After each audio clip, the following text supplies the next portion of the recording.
Ciao a tutti amici di nextactioncam.it. Oggi andremo a presentare la nuova Firefly 8S, la nuova cam rilasciata da poco tempo dalla Firefly, che è arrivata ormai alla terza serie. Abbiamo cominciato con la 6, vi ricordate? Poi la 7, 7S e ora la 8S. Questa quindi è l'ultima, è stata abbandonata la confezione con la plastica trasparente per questa confezione in nero, molto bella. Andiamo ad aprire questa controscatola. All'interno troviamo la cam nel suo case subacqueo, 20 metri di profondità sono quelli che può raggiungere questo case, fatto molto bene. Ormai lo standard dei tasti grandi è ormai entrato proprio così nella consuetudine dei costruttori cinesi, e quindi è molto semplice manovrare questa cam. Andiamo a vedere prevalentemente gli accessori che sono compresi in questa cam. Ecco, vedete, innovativo questo l'accetto per poter portare la cam di trasporto. Qui ci sono delle fascette velcro. Andiamo a vedere avanti, un supporto snodato, poi c'è una clips, questo è un supporto bicicletta, frame vecchio stile. Può essere un vantaggio o uno svantaggio, perché vedete questo qui ha la prerogativa che è reversibile, infatti può adottare l'attacco a cavalletto sia da una parte e sia dall'altra, a differenza di quelli nuovi.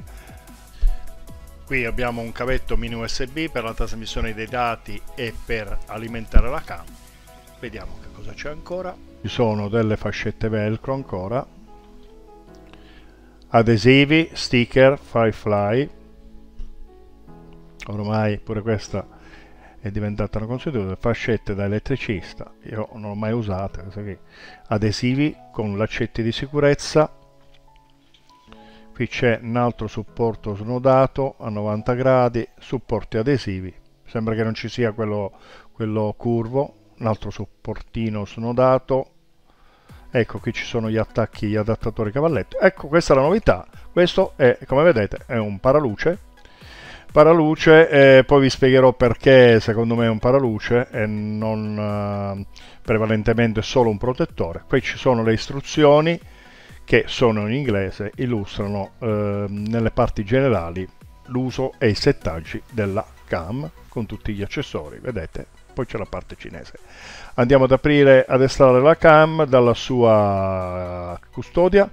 Vedete, qui abbiamo un obiettivo, qui abbiamo il tasto mode e qui c'è uno specchietto che era già presente nei cellulari della fine degli anni 90 e serviva per fare gli autoscatti. Abbiamo una presa mini USB per la trasmissione dei dati alimentare, abbiamo un'uscita video.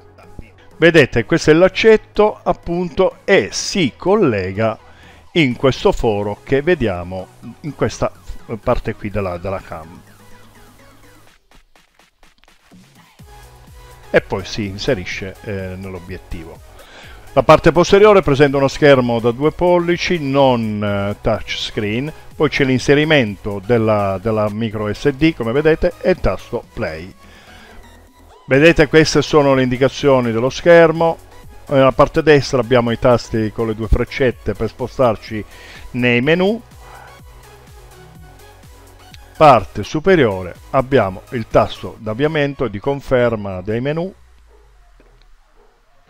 Pasta inferiore, un vite di collegamento del cavalletto, poi vedete la batteria da 1200 mAh che danno una buona autonomia.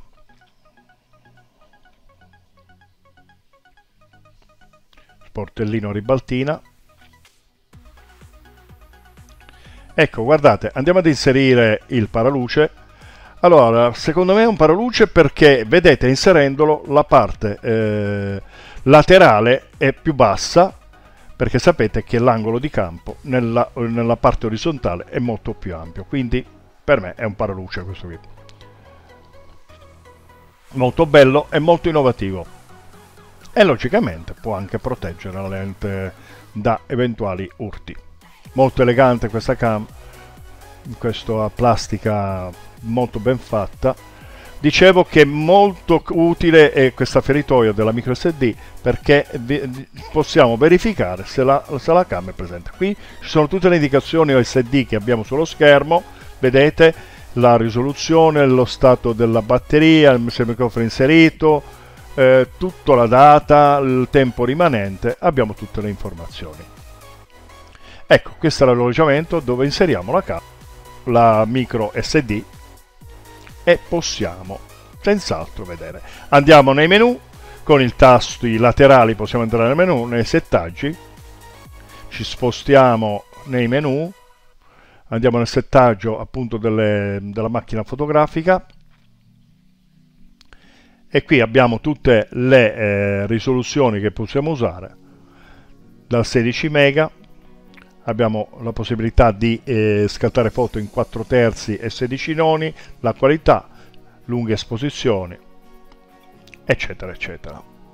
Molto completo questo menu, permette di avere molte regolazioni e un buon controllo di questa action cam.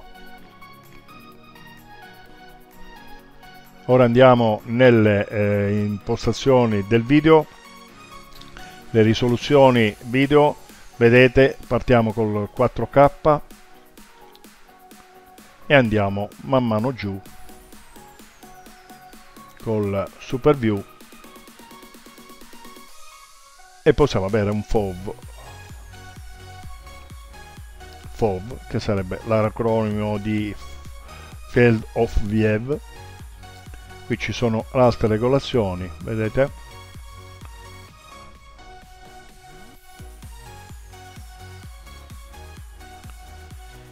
E quindi qui ci possiamo spostare. Poi col tasto play, come detto con la freccetta, possiamo entrare nelle altre voci del menu.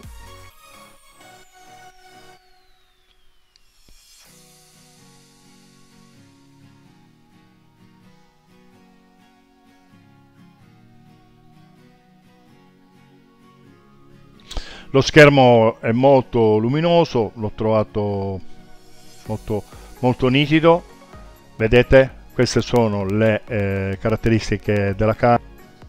Chipset Ambarella A12S7, sensore IMX117, quindi uguale alle concorrenti principali di cui faremo presto un confronto.